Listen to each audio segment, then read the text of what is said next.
I just read a really great piece on 9 ways to be more charming, and I think that's really, I think what that really means is being likable. Charming people are likable people, and one of the things is if you want to be successful, you've got to master the art of getting people to like you, because everything's so much easier when people like you. It's easier for them to do business with you or to follow you, or just to be in a relationship with you. When they don't like you, it doesn't work very well. And it's something that's learnable. So here we go. You are a shark. Describe your first sexual experience. These were my instructions at last month's Toastmasters meeting. This is not me, by the way. This is a person that wrote the article. The group I joined to become a better speaker, it was my second week as a member, standing in front of 25 people with 2 minutes to entertain. The task seemed impossible, but I am determined to become more charismatic, so I launched into a rant about scuba divers. Then how my eyes locked with the mermaids that fateful day. You're a natural, someone told me. I know I'm not. I was born with 0 charisma. But putting myself in these uncomfortable situations has shown me you can learn charisma. Now science confirms it. So if you think you're just not a natural salesperson or a charismatic person, the truth is you can learn to be. Charisma isn't just the name of the local yoga teacher. Charisma gives a person influence and authority over others. It pulls us to those who have it. We know it when we see it. Justin Timberlake in The Social Network, Marilyn Monroe being photographed on a sidewalk. It's treated as some mysterious X factor you're either born with or lack, but with a closer look, that facade drops away. The study of charisma is not new. 2 millennia ago, Aristotle lectured on the ingredients for persuasion, what he called the appeals that generate charisma. First is logos, the appeal to logic and reason. The data clearly shows. Ethos, arguments about a subject's character and credibility. Trust me, I'm a doctor. Pathos, appeals to passion and emotion. If we don't barricade the doors, zombies will eat our brains. If we don't learn charisma, will zombies eat our brains? We can thank evolution for the power of charisma. People crave fat and sugar because these scarce resources aided our ancestors' survival. Those foods are abundant today, but our instincts remain. The same holds true for charisma, says Olivia Fox Cabane, author of The Charisma Myth. Charisma gives others the impression that we have influence and authority. We are biologically programmed to care about status and to be impressed by it, because this instinctive reaction favors our survival. High-status individuals have the power to help or hurt us, she says. Developing charisma helps others see us as a leader with all the benefits that it confers. Please, sir, I want more charisma. When lecturing at Harvard, Yale, and MIT, Olivia Fox Cabane teaches that charisma comes from the confluence of presence, power, and warmth. Presence is your ability to be absolutely focused on the person you're talking to. So at a recent networking event, I ran into a former coworker who had rebranded herself as a communications expert. But because she kept looking past me, I noted the irony in her new title and left feeling insulted. Had she been present, I might have gone out of my way to introduce her to potential clients. Power is our ability, or real or perceived, to affect the world. Do you have authority over others? A $5,000 suit?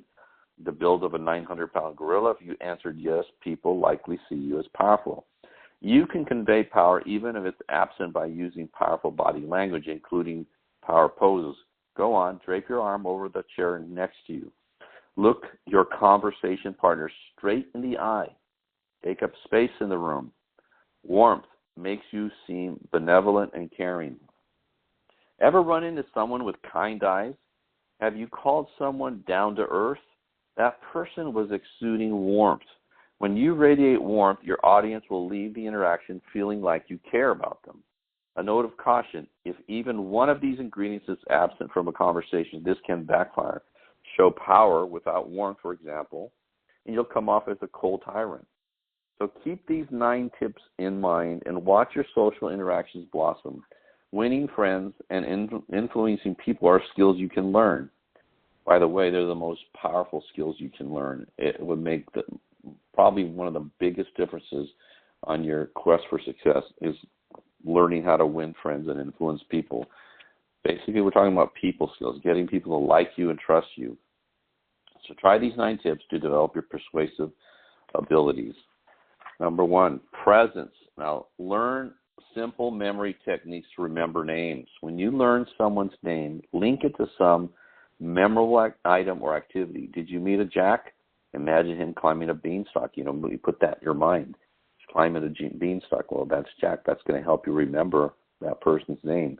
People love hearing their own name. So you should use it often in the conversation when you're first meeting somebody for the first time and you're talking to them. Use their name as much as you possibly can to ingrain their name into your memory. 2, practice regular meditation to gain control of your mind. Meditation helps you overcome the mind's tendency to wander. With daily practice, it won't be as hard to focus on the interaction at hand, and it has a lot of health benefits for you. Meditation is a very powerful tool for anxiety or feeling better, or just stopping the world for a short while and getting you back to who you really are. Power. Number 1, broadcast high social status. Rail against surface appearances all you like. They matter when it comes to charisma. Give a burger-flipping teenager a suit, a nice watch, and a haircut, and you might mistake him for a tech titan. Upgrade your image, and you'll seem more powerful. Look your best. Just everywhere you go. Just think about looking your best, because every time you meet somebody for the first time, you're making that first impression, which you can't ever change. Once you've made it, you've made it, right? So if you're sloppy and disheveled and, 3-day growth of beard or whatever, or your just hair is a mess, or you're just, you're not put together, it has an impact. Whether you like it or not, people are going to judge you on your appearance. That's just a fact. You don't have to like it, but it is absolutely a fact. 2, take up more space. Powerful people adopt the swagger of that 900-pound gorilla. They enter a room and people notice. Stand up, place your hands on the table during a meeting, lean back in your chair with your arm draped over the seat next to you. Own the room. Number 3, develop a power move. The best way to exude power is to feel powerful. Before going on stage, Tony Robbins uses his power move. He spins around, pumps his fist, and exhales with force. By changing your physiology, you change your emotional state. Warmth. 1, use the correct body language. Balance power poses with warm gestures such as laughing and tilting your head. Relax the muscles around your eyes. Take a deep breath and relax. Smile. Mirror your conversation with partners' mannerisms, with their mannerisms, tone of voice, and style. Use words they use. It's called model and mimicking. 2, show vulnerability. We trust people who have nothing to hide. Don't be afraid to tell a story about a personal failure or embarrassment. Share your challenges, hopes, and fears. Admitting weakness will balance your expressions of power and paradoxically help others to see you as a leader. Number 3, develop a genuine satisfaction with your life. Ever run into someone with kind eyes? Have you called someone down to earth? That person was exuding warmth. When you radiate warmth, your audience will leave the interaction feeling like you care about them. Practice gratitude. Will help you give off warmth that makes you more charismatic. Our body language expresses our mental state, whether we like it or not. Fox Cabane says, if you're contented heart, you'll convey natural warmth, and that's something people will want to be around. Think you're born without charm? Welcome to the club. Dues can be paid by putting yourself in social situations where you can practice your 9 new superpowers.